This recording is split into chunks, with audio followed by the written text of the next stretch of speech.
Hello दोस्तों, तो कैसे हैं आप। स्वागत है आपका मेरे YouTube चैनल पे। तो आज मैं बात करने जा रहा हूँ about a book which is called rich dad poor dad. ये बुक रॉबर्ट कियोसाकी ने 1997 में लिखी है और ये अब तक की सबसे बेस्ट सेलर बुक रही है। जिस रिच डैड पुअर डैड में रॉबर्ट ने यहाँ पर दो फादर का कंपैरिजन किया, उनके खुद के फादर जिनको वो पुअर डैड बोलते थे और उनके एक दोस्त के फादर जिनको रिच डैड बोलते थे। यहाँ पर उन्होंने उनकी मेंटालिटी जो रिच और वर्सेस पुअर के बीच में जो मेंटालिटी होती है उसको डिस्कस कर रही है। इस बुक की बात मैं क्यों कर रहा हूँ, क्योंकि ये बुक एक ऐसी बुक है जो कि फाइनेंशियल अवेयरनेस, फाइनेंशियल लिटरेसी के लिए मस्ट है। अगर आपको फाइनेंशियल लिटरेसी गेन करनी है तो इस बुक को पढ़ना बहुत ज़रूरी है। तो मैं यहाँ पर बात करने जा रहा हूँ 10 lessons from the book rich dad poor dad. से लेसन नंबर 1 है कि हमेशा पे योर सेल्फ फर्स्ट, यानी कि सबसे पहले आप अपने आप को पगार देंगे। फॉर एग्जाम्पल, अगर आपकी सैलरी आती है, आप सैलरीड पर्सन है या फिर आपको कहीं से पैसा मिलता है, तो सबसे पहले उसमें से कुछ पोर्शन आप अपने आप को पे करेंगे। पे योर सेल्फ फर्स्ट का मीनिंग है यहाँ पर कि आप सपोज आप अपनी सैलरी का 10% हिस्सा अपने आप के लिए इन्वेस्ट करेंगे, जिससे कि होगा क्या कि आप अपना फाइनेंशियल फ्रीडम का गोल अचीव कर पाएंगे। नॉर्मली हम लोग क्या करते हैं कि जब भी हम लोग की सैलरी आती है तो सबसे पहले हम लोग उसमें अपना खर्चे निकालते हैं, उसके बाद जो बचता है वो हम लोग सेव करते हैं। लेकिन यहाँ पर rich dad and poor dad में बोला गया है कि सबसे पहले आपको बचाना है, उसके बाद जो बचे उसको आपको खर्च करना है according to your expense, according to your income. यहाँ पर इन्होंने जो फार्मूला बताया है वो बताया है income minus saving is equals to expense. That means आपको जो भी इनकम हो रही है उसमें से आप पहले अपनी सेविंग्स हटाएंगे, सेविंग्स रखेंगे एक तरफ, उसके बाद जो बचेगा वो आप इस पे एक्सपेंस पे खर्च करेंगे। ये था first lesson of rich dad poor dad, जिसमें कि वो बोलते हैं कि पे योर सेल्फ फर्स्ट, यानी कि अपने आप को खुद पगार देना है सबसे पहले। मैं यहाँ पर एक पॉइंट और ऐड करना चाहूँगा। पे योर सेल्फ फर्स्ट मीन्स यहाँ पर यह भी है कि आप अपने ऊपर कुछ, अपनी स्किल्स के ऊपर कुछ पैसा इन्वेस्ट कर सकते हैं। जैसे कि आप कोई नई स्किल सीख सकते हैं, आप अपना पैसा कहीं इन्वेस्ट कर सकते हैं, जिससे कि वो थोड़ा थोड़ा अमाउंट हो करके आपको लॉन्ग टर्म में जब भी कोई मुसीबत आए तो वो पैसा जो थोड़ा थोड़ा आप इकट्ठा कर रहे हैं वही पैसा आगे चल करके आपको एक ज़्यादा पैसा बन के मिलेगा, जो कि आपको मुसीबत में काम आएगा। बात करते हैं लेसन नंबर 2, जिसमें कि वो बोलते हैं कि buy luxuries last not the first, यानी कि आपको लग्जरीज सबसे लास्ट में खरीदना है।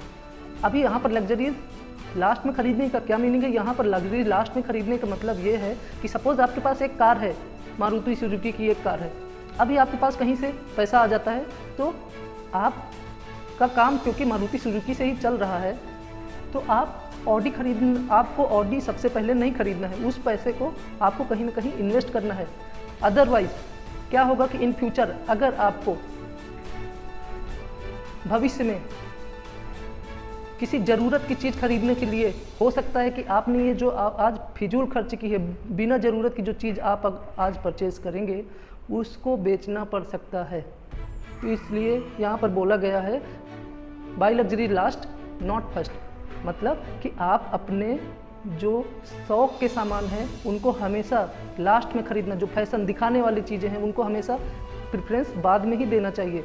सबसे पहले अपना जो ज़रूरत का चीज़ है उसको खरीदना चाहिए।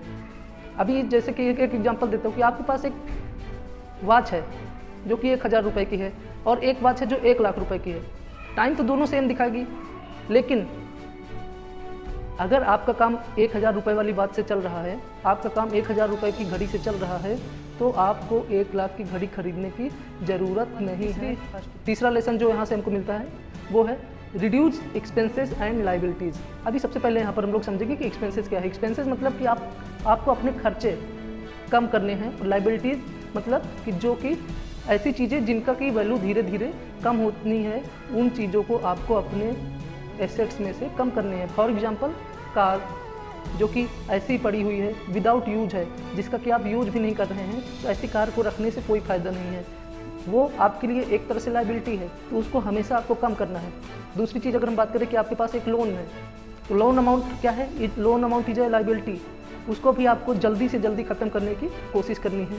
तो ये है हमारा third lesson, reduce your expenses and liabilities. Expenses मतलब अपने खर्च थोड़े कम कर लो, जो कि बेफजूल के खर्चे हैं उनको अगर कम कर लेंगे तो भी आप रिच बनने के लिए की तरफ एक तीसरा कदम है।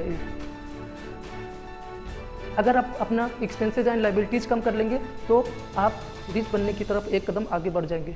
आपको एनालाइज करना पड़ेगा कि हम कहाँ पर अपना एक्सपेंस एक्स्ट्रा कर रहे हैं और कहाँ पर हमारी अनयूजफुल लाइबिलिटीज़ हैं उनको हम लोग को कम करना पड़ेगा और उनको कन्वर्ट करना पड़ेगा जो कि हमारे पास एसेट्स हैं, उनको कन्वर्ट करना पड़ेगा एसेट्स में जो कि आपको कुछ पैसा दे। फॉर एग्जांपल आपके पास एक हाउस पड़ा हुआ है, हाउस है जिससे कि आपको कोई रेंट या ऐसा कुछ चीज़ नहीं आ रहा है, तो उसको रखने से आपके लिए कोई फ़ायदा नहीं है।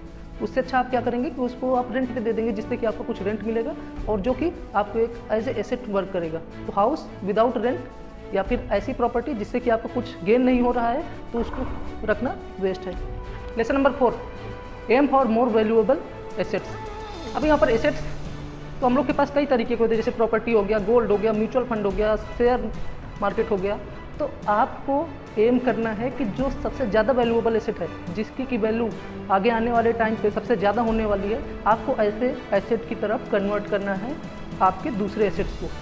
फॉर एग्जांपल आपके पास एक हाउस या फिर आपके पास एक पैलेस पड़ा हुआ है या फिर एक आपके पास एक ऐसी जगह पड़ी हुई है जो कि यूजलेस है। आपके पास जगह तो है, दिस इज एन एसेट, लेकिन आपको उससे कोई इनकम नहीं हो रही है, तो ऐसी जगह का कोई भी यूज नहीं है। तो इसलिए रॉबर्ट बोलते हैं यहाँ पर कि आप अपने एसेट्स को ऐसी कैटेगरी एसेट्स में कन्वर्ट करो जो कि मोर वैल्यूएबल हो देन द एग्जिस्टिंग कैटेगरी। आपकी जो मौजूदा एसेट है जिसकी वैल्यू कम है, आप ऐसे एसेट में कन्वर्ट करेंगे, ट्रांसिट करेंगे जिसमें कि आपको ज़्यादा इनकम मिले या फिर आपका रेगुलर इनकम आना स्टार्ट हो या फिर बोल सकते हैं मोर इनकम स्टार्ट हो। तो इसलिए ये बोलते हैं aim for more valuable assets. अगला जो पॉइंट है, कंट्रोल योर इमोशंस। जी हाँ दोस्तों, अगर आप अपने इमोशंस को कंट्रोल नहीं करेंगे तो इमोशंस आपको कंट्रोल करेंगे। ये कहने का क्या मतलब है, मेरा कहने का मतलब है कि अगर आप अपने कोई भी decision related to investment, related to anything by yourself, emotional होकर के नहीं लेना है। Be practical and control your emotion. तो यहाँ पर रॉबर्ट ने यहाँ पर पांचवा जो लेसन रॉबर्ट की book rich dad poor dad से जो हम लोग को पांचवा लेसन सीखने को मिलता है, this is control your emotions. Otherwise आपको, अगर आप अपने इमोशंस, अपनी भावनाओं पे कंट्रोल नहीं करेंगे तो आपको जीवन भर पछताना पड़ेगा। जैसे कि भावना में बह करके कोई एक ऑडी कार परचेज कर लेता है, जबकि उसकी पास इतनी हैसियत नहीं है कि वो ऑडी कार खरीद सके, वो लोन ले लेता है और ऑडी कार परचेज कर लेता है। भविष्य में उसको एक ऐसी इमरजेंसी आ जाती है जिसमें कि उसको काफ़ी सारा पैसे की ज़रूरत है, तो वो उसके पास पछताने के अलावा और कोई रास्ता नहीं बचेगा, क्योंकि उसने अपना सारा पैसा एक ऐसी चीज़ में खर्च कर दिया है जो कि इमोशनल होकर के उसने खर्च किया है। तो यहाँ पर रॉबर्ट बताते हैं कि हमेशा अपने इमोशंस पे कंट्रोल करो। जो भी डिसीजन लेने हैं वो प्रैक्टिकली सोच करके लेने हैं और अपने फ्यूचर को ध्यान में रखते हुए लेने हैं। अगला जो पॉइंट रॉबर्ट की book rich dad and poor dad से हम लोग को सीखने को मिलता है वो है you become what you study, read a lot. इसका क्या मतलब है? रॉबर्ट बोलते हैं कि आपको ज़्यादा से ज़्यादा पढ़ाई करनी है अबाउट फाइनेंशियल अवेयरनेस। आपको फाइनेंशियल लिटरेसी लानी है, उसके लिए आपको पढ़ाई करनी है। आपको अपना स्किल सेट बढ़ाना है, उसके लिए आपको पढ़ाई करना है। जिससे कि क्या होगा कि इन्वेस्टमेंट आपका जितना, आपकी स्किल बढ़ेगी, आपका जितना फाइनेंशियल नॉलेज बढ़ेगा, उतना ज़्यादा आप रिच बनने की तरफ आगे बढ़ेंगे। तो इसलिए यहाँ पर बोला गया है कि रीड मोर एंड मोर। यहाँ पर मैं आपको एक एग्जांपल देना चाहूँगा। दुनिया के रिचेस्ट पर्सन वॉरेन बफेट, जो कि 500 पेजेस पर डे रीड करते हैं। अब यहाँ पर हम लोग को ये सोचना चाहिए कि वो इतने अमीर अमीर होने के बावजूद भी 500 पेज डेली पढ़ते हैं, तो उसका कोई ना कोई रीज़न होगा। वो रीज़न सिर्फ इतना ही है कि अपने माइंड को कुछ ना कुछ कसरत कराते रहना है और अपने आप को अप टू डेट रखना है, जिससे कि आप और रिच होने की तरफ आगे बढ़ सकें। अगला जो पॉइंट इस बुक से हमको सीखने को मिलता है वो है work to learn, don't work to earn. यानी कि आपको कुछ सीखने के लिए काम करना चाहिए, ना कि पैसा के लिए काम करना है। अभी यहाँ पर इसका मीनिंग क्या है? पैसे के लिए काम करने का मतलब है कि आप अपना समय पैसे कमाने के लिए लगा रहे हैं।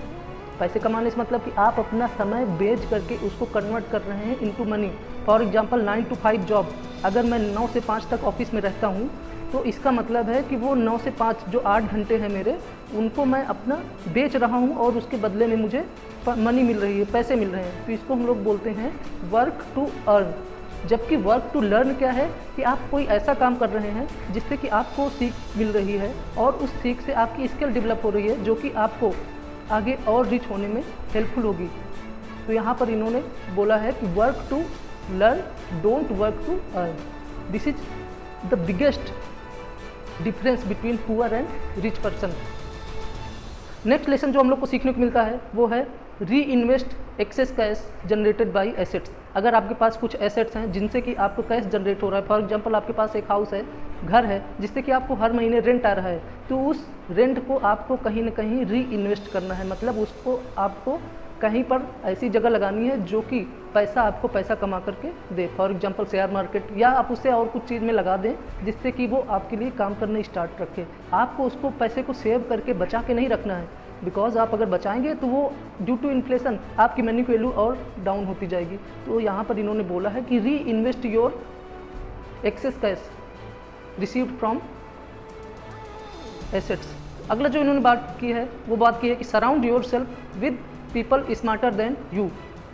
आपको ऐसे लोगों के साथ संगत करना है जो कि आपसे ज़्यादा बुद्धिमान है।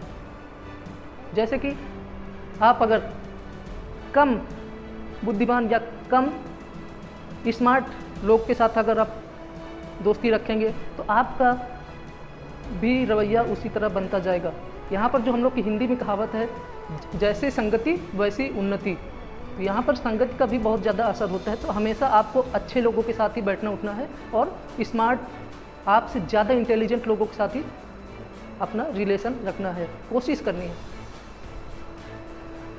अगला जो बात की इन्होंने वो सबसे इम्पॉर्टेंट है कि बाई एसेट्स नॉट लाइबिलिटीज़। मतलब कि आपको हमेशा एसेट्स ही परचेज करने हैं, लाइबिलिटीज़ परचेज नहीं करनी है। अब यहाँ पर आप लोग सोचेंगे तो क्या मैं अपना इच्छाएं ना पूरी ना करूँ? मैं बोलूँगा हाँ करनी है, लेकिन अगर आपका काम आल्टो कार से अगर चल रहा है तो आपको ऑडी खरीदने की ज़रूरत नहीं है। अगर आपका काम सिंपल सी 1000 की वॉच से चल रहा है तो आपको 1 लाख की